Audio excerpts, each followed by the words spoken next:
Barbecue. I know you've seen it before. You're like, yeah, I've seen it before. All right. Everybody be back.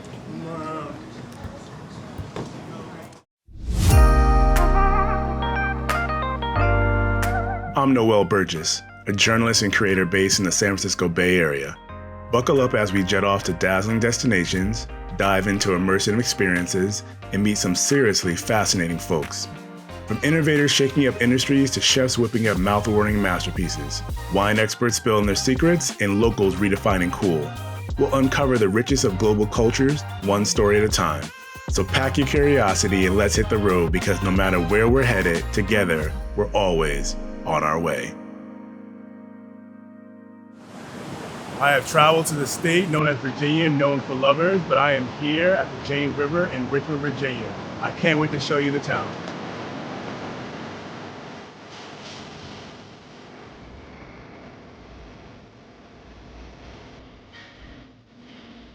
All right, so I'm here in Richmond, Virginia in the historic landmark known as Jackson Ward.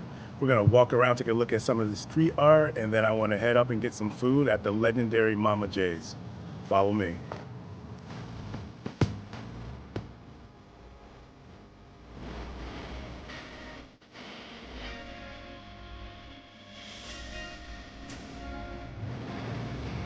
All right, I heard your fried chicken is legendary. Can you tell me about it? Listen. So for me personally, my grandma, she grew up in Alabama, and so she cooks really, really good fried chicken. It's up there with that. Okay. So you know it's saying something when it compared to Okay. grandma fried chicken. Okay. And I've eaten it several times. Delicious. Do I want it crispy? Do I want dark, white? What do you recommend?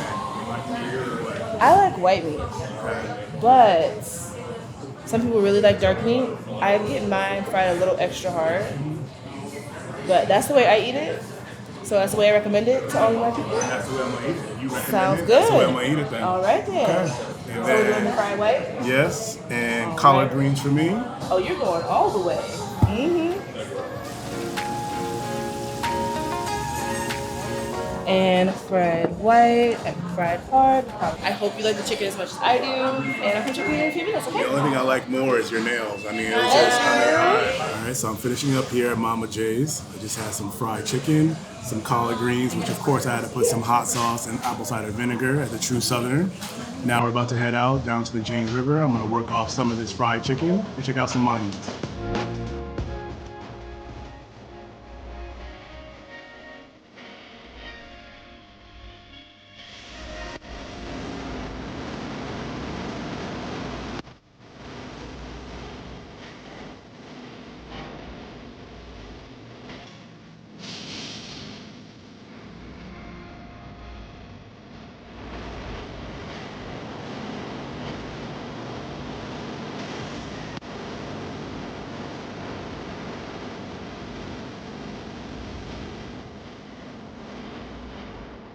So I'm sitting here in the Churchill district of Richmond, Virginia, waiting for my reservation at the Roosevelt.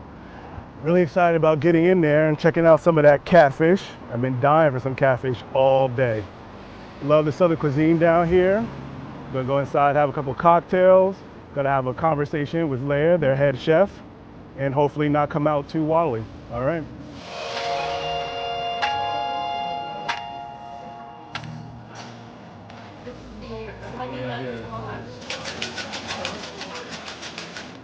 So tell me, since you grew up in the area, like what, in your opinion, is the cuisine or the history of the cuisine of like the Richmond, Virginia, and like surrounding areas? The cuisine in Richmond kind of spans so many different cultures and histories. There's so much going on here, much more than when I lived here as a child. It was really exciting to just come back and see everything that the food scene and the beer and the wine scene is doing here. And as for the Roosevelt, this concept is really based on kind of going around America and seeing what people are cooking at home. And we try to bring a little bit of that like home cooking feel of places around America, especially like the American South and the Black American South, to the menu that we're doing right now. So there's some legacy items on the menu, and I'd love to hear your thoughts on them, but I also love to hear how did you incorporate your style as a chef here and I don't know if evolution is the right word, but just like your own spin on some of the pieces they had, and then even the ones that you added. So there are three things that are really classic to the Roosevelt menu here, which are the cornbread, the smoked wings, and their double cheeseburger, which has bacon jam, rooster sauce, pickles, and it comes with some shoestring fries. Um, so we knew we wanted to keep those things and build a menu around it. So the idea is that the things that are on the menu, they're Southern. They have like some black notes and undertones and overtones as well. But it's really all like elbows on the table kind of food that you can come and eat after work. And if you want to have a meal for $35, you can do that. Or if you want to get a little crazy because you're celebrating and you had your first date at the Roosevelt 10 years ago, you can do that too. And then what have you put your hand on to add to the menu? Definitely the catfish. That is probably. So we're having that tonight, right? We're definitely gonna have some catfish. Okay. For sure. Okay. It's my favorite thing on the menu. It is kind of a play on fish and spaghetti. We're doing it with a tomato gravy. It has a little bacon fat cooked down with tomatoes, a lot of garlic, red onions. It comes with butter rice, which is like a creamy rice congee. And then the fried catfish is sitting on top of that with eartha gloss. And then lastly, anything that you want to plug, anything that you want to talk about, it's open mic for you.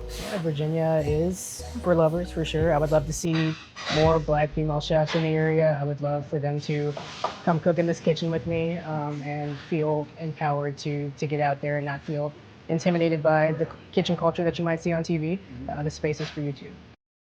I just finished up at the Roosevelt, and now I'm heading over to chat with Ronnie Logan Sr. to taste his world-famous barbecue. Let's go check it out.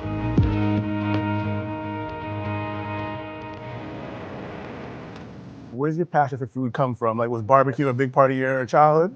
Kind of, even when me and the wife first got married, we used to do like little Boy Scout banquets. But she used to do wedding cakes, you know. And then I used to do a lot of the cooking at church, with breakfasts, homecoming. And I just started, liking it. So it went, that's kind of where I developed the passion. And I ended up doing building maintenance. And I worked at a place for 29 years. So they closed that, and that's how I started. I said to myself, I'm gonna do something I love to do. So, Ron, you just pointed to your smoker. Everybody that I know that has a smoker has a name for their smoker. What's the name for your smoker? We call it Big Red. And besides the obvious Big Red, yeah, there meaning for that? It's just... It's big.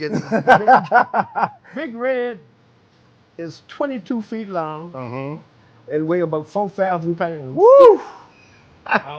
When I talked about my itinerary for coming to Richmond, I swear to you, people were like, you need to go to Ronnie's Barbecue. So I feel like you're world famous. And looking around here, seeing this line back up, tell me about your barbecue place.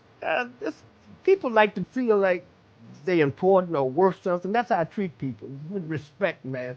You can't, one thing, I love people, you know. When they come around, treat them like you want to be treated, you know. I don't like to cut no corners and stuff like that. Around here we call it the secret ingredient is love. I tell them you can come to Ronnie's and exhale. Do you find it relaxing? So you're in the kitchen, and obviously you have a passion for what you do. Yeah, the mind, but by being 72 years old, the body. Now tell me, sir, between you and I and everybody that's gonna end up watching this, are they gonna have to drag you out of this kitchen? Like, are you ever gonna be done, or are they gonna have to drag you out? Man, when you to retire? Yeah. Is it never? Is the answer never? So I do this as long as I can, you know. It's work, and then it's not like work, you know. Because you love it. I love it.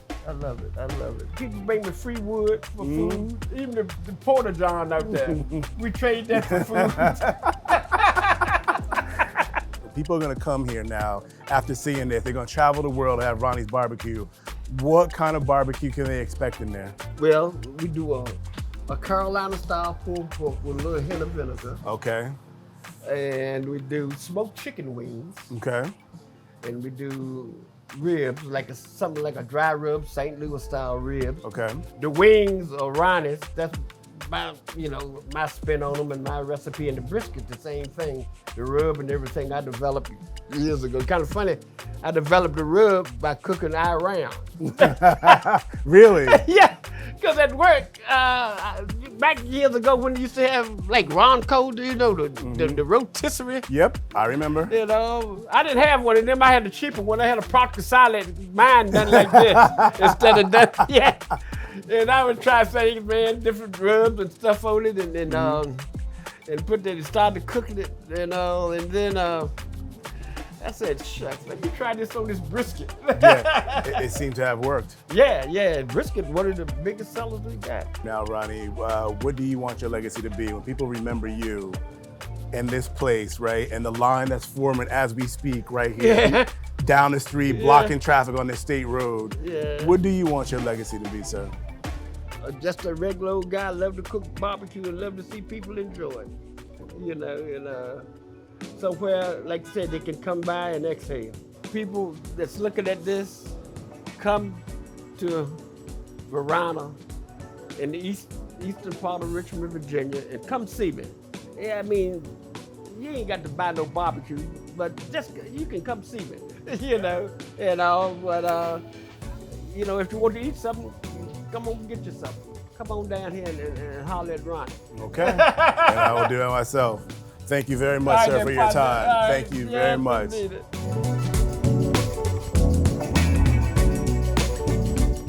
I'm not gonna lie, I'm a little full from all that barbecue with Ronnie Logan, but I'm gonna still head downtown Richmond to check out Lillie Pearl and chop it up with Chef Michael Lindsey. Last stop. Let's get after it.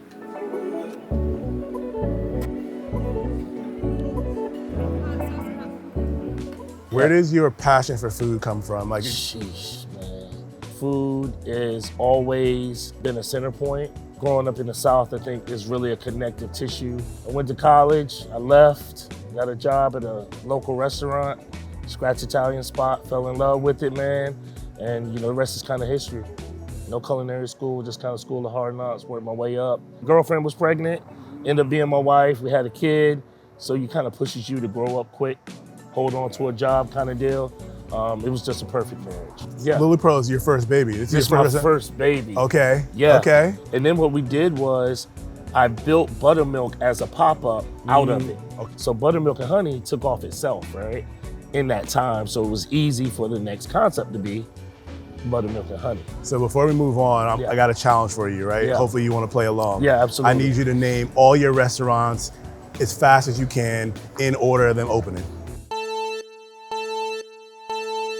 Okay, Lillie Pearl, Buttermilk and Honey, Buttermilk and Honey, Jubilee, 3, ML State, 4, Graham's House, 5, Foundation, 6, Frosting, 7, ML State, 8, Farm and Oak, 9, Cali Love, 10. I forgot Rivers. I messed up. Yeah, I messed up. You got me. I forgot like 3 in there. So yeah, you got me. Okay. And that lets you know how fast we grew, because I can't even remember what I order mean, they're if in. you just started this, and I had no idea, like you Yeah. just started during the pandemic, we're talking about a lot of restaurants in a 4-year period. Yeah, man. Okay. Yeah, 13. One of the things, at least in my lifetime, that I see for the progression of Black people is that we're missing is ownership. Yeah. We got more millionaires and Black billionaires than we've ever had in the history of humankind, right? But we still are lacking ownership. Why is that so important to our community? Oh my God, man. Number one, right, is scale. Yeah. 90% of Black-owned restaurants are owned by 1 or 2 people, right? Ownership is there, but there's no scale. So you go to a HBCU, you're purposeful in your growth, but you're still going to go to a white-run company, right? Because we don't scale. So I've worked at lots of upscale restaurants. Let me attack it from this angle and give us what we run to. You're gonna come in here, you're gonna get that level of service, but we're laughing. We're singing Stevie Wonder's, happy birthday song. The whole restaurant is singing it, right? I'm gonna take that party of 20 that high-end restaurants refuse to do, right? Because we love to fellowship. And I built this for us, right? Food, spirit, celebration. That's the Black culture in the whole. And to come into a restaurant and not know it's Black-owned, I think is another energy I focused on. Who came up with the name Lillie Pearl? Was that you or Kim? And what does that mean? That's my grandmother. That's my mom's mom. Playing with the names, I'm creating the logos. Like, damn, Lillie Pearl looks good. Sounds dope. And when you say it, you already know what it is. It's that Black lady with the extra meat cooking the collards, and it's going to be delicious. She was the real hospitable one. You got the tough grandma, You got the grandma that you can do Yeah. no wrong, Yeah. right? Yeah. So she's the, hey baby, oh my God. No, that's enough. And she gives you an extra spoon. All the aunts and uncles over there playing cards. It's the cool music. She lets you play it. The one that lets you sit behind her when she's playing spades? Yes. Okay. Yes. You know what I'm saying? So that's the energy when you think of hospitality. 4 years later, man, one of the best restaurants in Richmond. So everybody's top list. Kid walks up to you and says, Chef, I want to be you when I grow up. Oh, wow. What is the 45-second response you give that little waterhead kid? It's easy. You got it. It's yours. That's it. It's yours. There's nothing. I'm a regular dude, man. Regular kid. My dad never said that nothing was unachievable for us. I've never spent a moment ever thinking there's something I can't be or do. What does community mean to you, and what does this community mean to you? Lillie Pearl, LFG only exists because of Richmond. I'm not from here, but I'm from here. This is home. This could have never happened anywhere else. I could have been in Raleigh, I'm telling you. It wouldn't have been the same because the love that this community gives us and supports us. Come on, B. Look at this, right? All day. Full. I appreciate you, man. Thank you so much for your time. Yes, yes. Also, I'm very sorry for your quarterback situation. I hope you can clear that up pretty soon. I'm gonna leave it there, but you know, you're doing so well, you know, with this. So I'm just like, you know, it got to counterbalance. So you're saying we're not in the same boat with the quarterback thing? No, you said that. I just said I'm sorry about your quarterback situation. I left it open-ended. You went there. It says more about you and your loyalty to the Steelers than me. Wow. Okay, that's all. I mean, I don't want any trouble. I'm just Russell saying. Wilson, Richmond native.